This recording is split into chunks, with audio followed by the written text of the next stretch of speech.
اگر تم میرا ساتھ چھوڑنا چاہتے ہو تو تمہاری مرضی ہے، لیکن میں ضرور جاؤں گا، اور واسو موتی تم بھی اگر چاہو تو جا سکتے ہو۔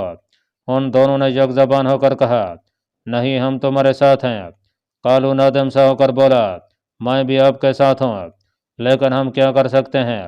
گنگو نے جواب دیا، یہ ہم وہاں پہنچ کر دیکھیں گے۔ موتی نے کہا، معلوم ہوتا ہے کہ جے رام نے اپنے محسنوں کو دھوکہ دیا ہے۔ گنگو نے جواب دیا، یہ ہو سکتا ہے، لیکن اگر اس کی نیت بری ہوتی تو اپنی بہن کو وہاں کیوں چھوڑ جاتا؟ واسو نے کہا، یہ سمجھنا مشکل نہیں، وہ اپنی بہن کو اس لیے ان کے پاس چھوڑ گیا تھا کہ وہ اس کے جانے کے بعد بندرگاہ پر ٹھہرنے کا ارادہ تبدیل نہ کر دیں۔ میرا خیال ہے کہ وہ لڑکی بھی اس سازش میں شریک تھی۔ دیکھنے میں وہ کتنی بھولی بھالی ہے، وہ جہاز پر اس عرب لڑکی کو اپنی بہن کہا کرتی تھی۔ گنگو نے کہا، اور جے رام خالد کو چھوٹا بھائی کہا کرتا تھا، اور جب زبیر بیمار تھا وہ دن رات اس کے پاس بیٹھا رہتا تھا۔ جھوٹا مکار دغا باز ہے، کاش وہ میرے ہاتھ پڑ جائے، لیکن وہ لڑکی ہے، کالو وہ ہمارے ہاتھ سے نہ جائے، اسے پکڑ کر ہم بہت سے کام نکال سکتے ہیں۔ چلو جلدی کرو، یہ باتوں کا وقت نہیں۔ گنگو اور اس کے ساتھی پوری رفتار سے بندرگاہ کی طرف بھاگنے لگے۔ عرب ملا جہاز پر نماز مغرب ادا کرنے کے بعد دعا کر رہے تھے کہ دلیپ سنگھ نے اپنے جہاز سے ان کے جہاز پر پہنچ کر انہیں بندرگاہ کی طرف متوجہ کیا۔ زبیر اور اس کے ساتھی ساحل پر مسلح سپاہی دیکھ کر بہت پریشان ہوئے۔ 4 آدمی ایک کشتی میں سوار ہو کر جہاز پر پہنچے، اور ان میں سے ایک نے سندھی زبان میں کہا، دیبل کے حاکم سردار پرتاپ رائے آپ لوگوں کو خوش آمدید کہتے ہیں، وہ ان جہازوں کے افسروں سے ملنا چاہتے ہیں۔ دلیپ سنگھ نے پرتاپ رائے کے پیام رساں سے پوچھا، لیکن جے رام کہاں ہے؟ اس نے جواب دیا، وہ مہاراج پرتاپ رائے سے مل کر آپ لوگوں کی دعوت کا انتظام کرنے کے لیے اپنی قیام گاہ پر چلے گئے ہیں۔ مہاراج خود آپ کے استقبال کے لیے آئے ہیں۔ دلیپ سنگھ نے زبیر سے عربی میں کہا، یہ ضرور کوئی فریب ہے، لیکن ہمارے لیے جانے کے سوا کوئی چارہ نہیں۔ زبیر نے جواب دیا، میں خود حیران ہوں کہ دیبل کا حکمران اتنے سپاہی ساتھ لے کر کیوں آیا ہے، لیکن مجھے جے رام سے فریب کی توقع نہیں، اس کی بہن اس جہاز پر ہے۔ ایلچی نے پھر پوچھا، میں مہاراج کے پاس کیا جواب لے کر جاؤں؟ زبیر نے کہا، ہم تمہارے ساتھ چلتے ہیں۔ زبیر اور دلیپ سنگھ کشتی میں سوار ہو کر ساحل پر پہنچے۔ دلیپ سنگھ پرتاپ رائے کے سامنے جھک کر ادب بجا لیا، لیکن زبیر کی گردن میں خم نہ آنے پر پرتاپ رائے نے کہا، تو تم عرب کے باشندے ہو، تم میں سے کسی کو بڑوں کا ادب کرنا نہیں آتا؟ دلیپ سنگھ نے جواب دیا، ان کے مذہب میں انسان کے آگے جھکنا پاپ ہے۔ پرتاپ رائے نے جواب دیا، ہمارے پاس رہ کر اسے انسانوں کے سامنے جھکنا بھی آ جائے گا۔ دلیپ سنگھ نے پوچھا، آپ کا مطلب؟ پرتاپ رائے نے جواب دیا، کچھ نہیں، تمہارے جہازوں پر کیا ہے؟ دلیپ سنگھ نے کہا، جے رام نے آپ کو سب کچھ بتا دیا ہوگا، آپ ہم سے کیوں پوچھتے ہیں؟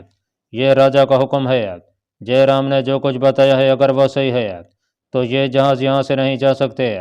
جہاز یہاں سے نہیں جا سکتے؟ وہ کیوں؟ دلیپ سنگھ نے چاروں طرف دیکھا۔ زبیر اور اس کے گرد مسلح سپاہیوں کا گھیرا تنگ ہو چکا تھا۔ اس نے عربی زبان میں زبیر کو صورتحال سے آگاہ کیا، اور زبیر کے سمجھانے پر وہ پرتاپ رائے سے مخاطب ہوا، یہ سندھ کے نادار علاقوں کی کشتیاں نہیں جن پر آپ دست درازی کر سکیں، یہ عربوں کے جہاز ہیں، ان پر اس قوم کی بیٹیاں سوار ہیں جو سرکشوں اور باغیوں کے مقابلے میں آندھی کی طرح اٹھتی ہیں اور بادل کی طرح چھا جاتی ہیں، جو آسمان سے بجلیاں گرتی دیکھ کر نہیں ڈرتے، وہ ان کی تلواروں سے پناہ مانگتے ہیں۔ پرتاپ رائے نے غضبناک ہو کر تلوار نکال لی۔ دلیپ سنگھ اور زبیر نے تلواریں کھینچنے کی کوشش کی، لیکن کئی ننگی تلواریں اور چمکتے ہوئے نیزوں نے ان کے ہاتھ روک لیے۔ پرتاپ رائے نے کہا، تم سندھی معلوم ہوتے ہو، لیکن تمہاری رگوں میں کسی بزدل غدار اور کمینے آدمی کا خون ہے۔ دلیپ سنگھ نے جواب دیا، دنیا میں سب سے بڑی غداری اور کمینگی اپنے مہمان کو دھوکہ دینا ہے، اور مجھے یہ کہنے میں باک نہیں کہ تم۔ دلیپ سنگھ کا فکرہ پورا نہ ہوا تھا کہ پرتاپ رائے کی تلوار کی نوک اس کے سینے میں اتر گئی اور وہ زمین پر گر پڑا۔ زبیر نے جھک کر اسے ہاتھوں سے سہارا دیا۔ اس نے ایک جھرجھری لے کر زبیر کی طرف دیکھا اور کہا، تمہارے ساتھ میرا سفر ختم ہوا، میں دل پر ایک بھاری بوجھ لے کر جا رہا ہوں۔ میں جہالت کی گود میں پلا، ابو الحسن نے مجھے انسان بنایا، اور تم نے میرے دل میں اسلام کے لیے ایک تڑپ پیدا کی۔ لیکن معلوم نہیں کیوں میں اب تک اپنے ضمیر کی آواز بلند کرنے سے جھجکتا رہا۔ میں لوگوں کی نظروں سے چھپ کر نمازیں پڑھ چکا ہوں، روزے رکھ چکا ہوں، لیکن اپنے مسلمان ہونے کا اعلان کرنے سے جھجکتا رہا۔ اب میں ارادہ کر رہا تھا کہ بصرہ پہنچ کر مسلمان ہونے کا اعلان کروں، لیکن خدا کو یہ منظور نہ تھا۔ مجھے نحید کا افسوس ہے، خدا اسے بے رحم دشمن کے ہاتھوں سے بچے۔ میرے دوست مجھے بھول نہ جانا، میرے لیے دعا کرنا۔ دلیپ سنگھ نے پھر ایک جھرجھری لے کر آنکھیں بند کر لیں، چند بار کلمہ توحید دہرایا۔ بصرہ کے مسافر کی پتھرائی ہوئی آنکھیں کسی ایسی منزل کو دیکھ رہی تھیں جس کے مسافر واپس نہیں آتے۔ دلیپ سنگھ دائمی نیند کی گود میں جا چکا تھا۔ زبیر نے انا للہ و انا الیہ راجعون کہا اور دلیپ سنگھ کا سر زمین پر رکھ کر حقارت سے پرتاپ رائے کی طرف دیکھنے لگا۔ سپاہی کشتیوں پر سوار ہو کر تیر برساتے ہوئے جہازوں کا رخ کر رہے تھے اور جہازوں سے تیروں کا جواب تیروں میں آ رہا تھا۔ زبیر کے لیے فرار کی تمام راہیں بند تھیں۔ پرتاپ رائے کے اشارے سے 8-10 سپاہی اس پر پل پڑے اور اسے رسوں سے جکڑ کر زمین پر ڈال دیا۔ زبیر حسرت سے اپنے جہازوں کی طرف دیکھ رہا تھا۔